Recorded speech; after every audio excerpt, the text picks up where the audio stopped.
Ce sont des questions qu'on se poserait.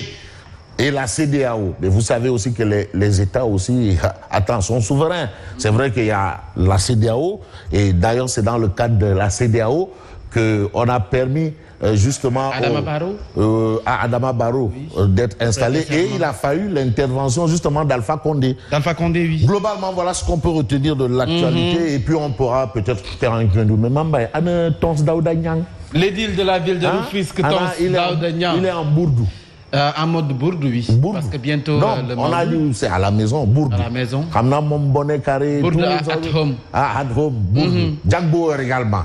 Jagbauer, la khalife générale lacrymogène. Lui, mon Bourdou. Tu sais, d'habitude... En mode Djallaba. En période de Bourdou, il faisait Dakar, Tivaouane, Dakar, tous les jours. Mais au moins, là, maintenant, pour cette fois, comme le khalife a dit... Il se plie. Et c'est probablement la posture que va adopter Sidiki Kaba. Sidiki Kaba, le Dougoutigui. Il est où? Le Dougoutigui. Mais il est où, le Dougoutigui? Le Dougoutigui. Non, mais parce que nous, on veut voir le Dougoutigui. Le ministre des Forces armées. Ah oui, Sidiki Kaba, l'incontournable. Et vous avez le bonjour de Mankeur Ndiaye. Mankeur Ndiaye. Mais il a délivré un discours historique. Au niveau des Nations Unies par rapport à la situation en Centrafrique. Parce que bientôt il y aura des élections en Centrafrique. Bien sûr. Et c'est sa mission principale. Et aujourd'hui, Mankeur Ndiaye a détaillé point par point la situation. C'est le représentant spécial du secrétaire général des Nations Unies en Centrafrique. Et c'est un digne fils du Sénégal. Qui aussi prend le drapeau du Sénégal et le brandit aussi haut que possible. Franchement. Mankeur Ndiaye. Retenez bien Merci à vous, Mankeur Ndiaye. Non, ça c'est ce qu'on appelle un diplomate chevronné. Chevronné. Hautement chevronné. Mankeur Ndiaye. Ah non, il est en train de faire un grand boulot. Sans tambour ni trompette en Centrafrique. Voilà. Et c'est important. Et sans oublier le maire le plus proche des populations. Non, Bamba, non. Bamba. Non. Partout, Bamba everywhere. C'est le khalife général des maires. C'est le khalife général des maires. Le khalife général des maires. Voilà. Le plus grand maire. C'est Tonton Daouda. Le best of the best, c'est Ndiaye Diop. L'un des 4 C. Mais ça fait longtemps qu'on n'entend plus. Ah non, Ndiaye, xam nga gars yi ñu koy xeex rek. Mais xam nga lébu la. Était pànk la de. Ndiaye. Xëyum 404 bokkul ak ngontum avion. L'homme des 4 C, mais yow nga am sa ñetti village ak ñaari ngunu ginaar ak gétu béy. Tu vois, donc 4 C. Et il sème la terreur. Ah non, l'homme des 4 C, pànk rek. Non, lébu day pànk.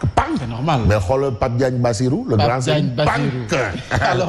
Alors, ce serait aussi pour moi l'occasion de saluer notre ami et frère DBC. Non, il est à Paris. Ah, il est à Paris présentement. Il est actuellement en France. Alors, il a tenu à nous saluer. Ah, le Dougoutigui est bien sur place. Le Dougoutigui est bien sur place. Merci à vous, monsieur le ministre. Non, il n'arrête pas. Et même le chef de l'État nous suit. Mais ça, je peux te le... La bonne information, c'est la dose matinale. Non, je te le confirme. Ceux qui disent le contraire, le chef de l'État, son Excellence Macky Sall. Non. Il est toujours au rendez-vous. Merci à vous, monsieur le chef. Donc, salut à vous, DBC, l'homme de Oréfondé. Ibrahim Ali de Kaola. Amat. Et on a un Swahili. Mon Djaourine. Swahili Cham, l'homme de biscuiterie. Et biscuiterie Wagouniaï. Voilà, Fabrice Guéma qui change de cadre pour la revue des titres. Nos amis de Santé Ville officielle. Malang Badian, Babacar Sarr, Binta Diop. Ah, tu as vu DBC? DBC également. Non, DBC. Voilà, l'homme de Oréfondé actuellement à Paris. Djarpip Sakhou. Younous Diop depuis Vienne. Ibrahim Ali, Ziar Bouwer, merci vraiment.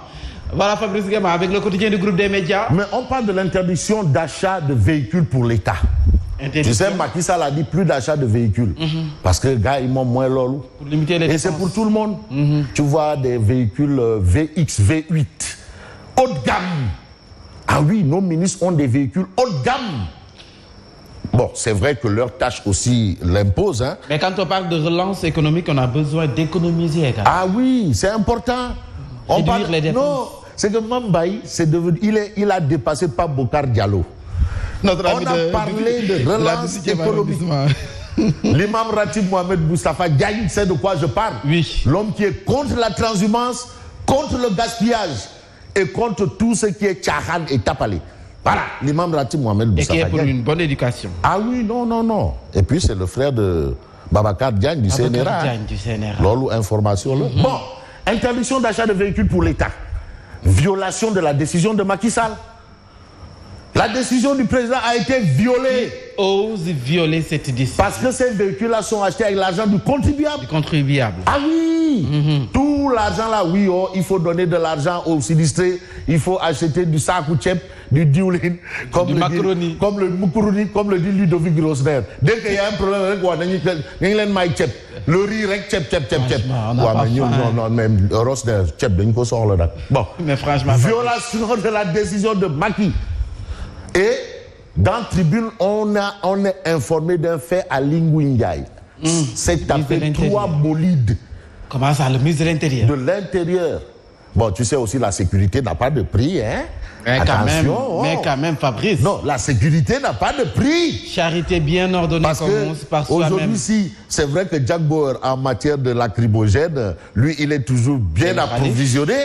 Hein? Il y a d'ailleurs un bateau qui a quitté la Tchécoslovaquie. Violation de la décision de Macky Sall. Oui. Ça, c'est l'information de tribune. Et puis, succession de Ousmane Tanor Dieng. C'est le débat aujourd'hui au sein du Parti Socialiste. On a Aminata Mbengue Ndiaye, on a Serigne Baïtiam, Lambigolo. Et mon parent de Yen, Gorgissis. Berebouke Mbam. On ne sait pas de quoi il s'agit. En tout cas, Khalifa est au cœur de la crise.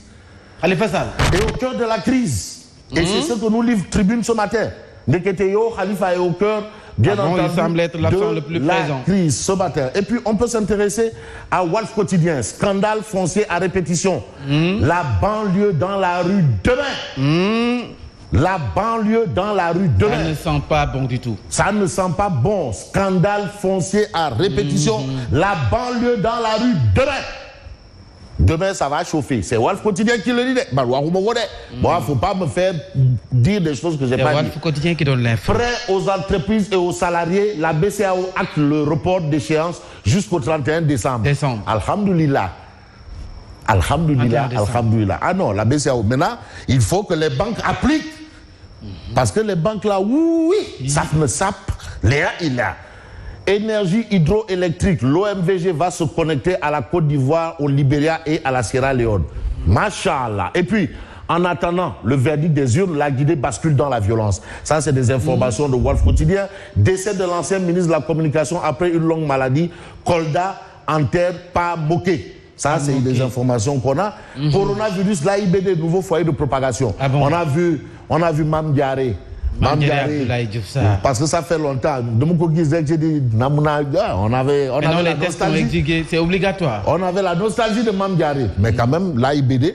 Et vous avez vu le docteur Nian de Souma Assistance qui avait sonné le tocsin pour dire qu'au niveau de l'AIBD, là, les gens passent, ils payent, ils n'ont pas de test, ils s'en vont. En 72 heures. Ah oui, mais il l'avait dit. Est-ce que c'est avéré? Est-ce qu'il y a un lien entre la sortie au vitriol de Mame Diaré et celle d'avant, c'est-à-dire celle de Dr Nian de Souma Assistance. En tout cas, lui, il dit les choses telles quelles. Oui. Retour de flamme vers ses alliés de la première heure quand Macky joue double. Ça, c'est l'information, bien entendu, de Sud Quotidien. Et puis, transport aérien, test Covid-19 obligatoire à l'AIBD. Obligatoire même. C'est à partir d'aujourd'hui. C'est aujourd'hui.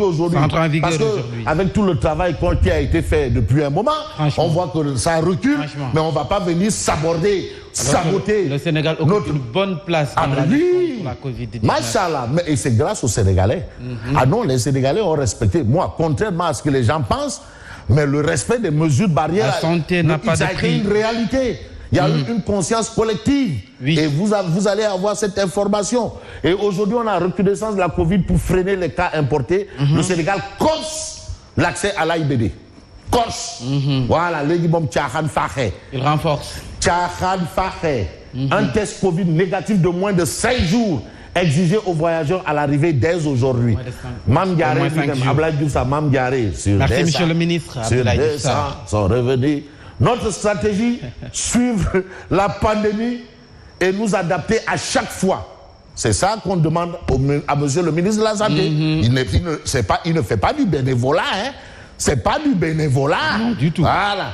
Cheikh Bahoum, Ah oui, c'est le futur maire de Grand Yoff. Hein. De Grand Yoff. Ah, Cheikh Bakhoum. Ah bon? Yoff, Grand Yoff, Cheikh Bakhoum. Mais tu sais que Mam Diaré, il a un pied à Yoff, il a un pied à Grand Yoff. Je ne savais pas. Comment? Non. Mam Diaré. Ben tank bi Yoff, benen bi Grand Yoff. Ah bon? Suivez mon regard. Bon, on s'intéresse au journal Le Témoin quotidien. Le Témoin quotidien. Attention, attention des projection alarmiste du professeur Abdoulaziz Kassé, cancérologue. 125 000 cas de cancer en 2040. Cancer. Mais il y a des problèmes, Mambay. Il y a des problèmes. Aïe wakou golobou boddomam fi, Serigne Mbaye Thiam, aïe Djinar nan Nyerfe, Aminata Mbengue Ndiaye, Kanya Fetchine Mbalak Fele, toutes ces choses-là, lolo aïe wakou pitch le rek. Mais les problèmes sont là. C'est le professeur Kassé qui a quand même une réputation, qui n'est pas n'importe qui. 125 000 cas de cancer en 2040. Ça n'augure rien de bon. Quand les gens ils font des projections en 2030 là, lui il fait une projection importante jusqu'en 2040. 2040. Donc c'est important. Et puis tout bas, le plan de Macky Sall pour museler le PDS. Alors est-ce que maintenant museler le PDS, museler aïe tonton Daouda Niami. Ah non, lolo bob. Édile de la ville de Rufisque. Tonton Daouda Niami. Museler aïe Boy Saliou Dieng. L'incontournable libéral. Bon leader. Toujours fidèle. Ah oui, le fidèle parmi les fidèles de Abdoulaye Wade. Tonton Daouda Niang, il reste fidèle à Abdoulaye Wade. Il dit qu'il ne quittera jamais le PDS. Et il arrêtera tout quand Wade va arrêter. Comme Wari Wade Sarr. Alors, on a baisse des cas de Covid au Sénégal, l'hypothèse de l'immunité collective. Le Sénégal connaît une réduction drastique des cas Covid-19 depuis presque 2 mois. Ça aussi, il faut le souligner. Et puis, Parti socialiste, les Verts à la croisée des chemins. Désobéissance civile, ça c'est en Guinée, le pays s'enlise dans la violence, c'est ce que révèle bien entendu enquête. Ce qui nous permet de nous intéresser à Direct News. À la une du journal, il est écrit Selou Dalen Diallo, pyromane, point d'interrogation. Ah bon? Madame, est-ce que Selou Dalen Diallo de faire Mais attends. De faire Astafula, de faire dal, pyromane. La presse sénégalaise joue avec le feu. Comment ça? Ah mais parce que la presse, selon Direct News, la presse disait que oui, mais c'est quoi, Selou, est-ce qu'il a gagné, champion Selou Dalen? Oui, machin, Alpha Condé est mort. Alpha Den, Soulenko. Attends, la presse sénégalaise. La presse sénégalaise joue avec le feu. Point d'exclamation. Presse sénégalaise, ne brûlons pas la Guinée. L'Afrique de l'Ouest n'a pas besoin de revivre les démons de la violence électorale. Des Sénégalais exposés, la presse sénégalaise ne peut ni élire le président guinéen, ni renverser le sort des résultats issus des urnes. Ça, c'est ce que indique bien entendu Direct News ce matin. Et puis, on peut peut-être terminer avec cette bonne information, parce qu'il y en a aussi de bonnes, des informations. Et on en a besoin, franchement. Ah oui, en ces temps, de bonnes infos. De très bonnes informations. Et l'information que nous livre bien entendu l'observateur L'Obs, invasion d'insectes, la nouvelle épidémie, environnement. Insectes. Ah oui, la nouvelle épidémie. C'est le constat fait. Ah oui, ça, il faut le dire. Et c'est important quand même de faire ce constat. Merci Aminata Doucouré. Merci à tout le monde. Merci à JBC. Refondé. Le Dougoutigui. Depuis le Dougoutigui vient. Non, JBC, il est à Paris. Ah non, il est à Paris. Ah ouais, non. De Orefondé à Paris. À Paris. En passant par Thiès Benedek et Kaola. Paris. Mais aussi un peu à Kolda, Sans oublier Adjaratou Khadi Faltal. Absolument. L'excellente Khadi Faltal. La grande dame. Ouais, l'excellente. Que nous suit tous les matins.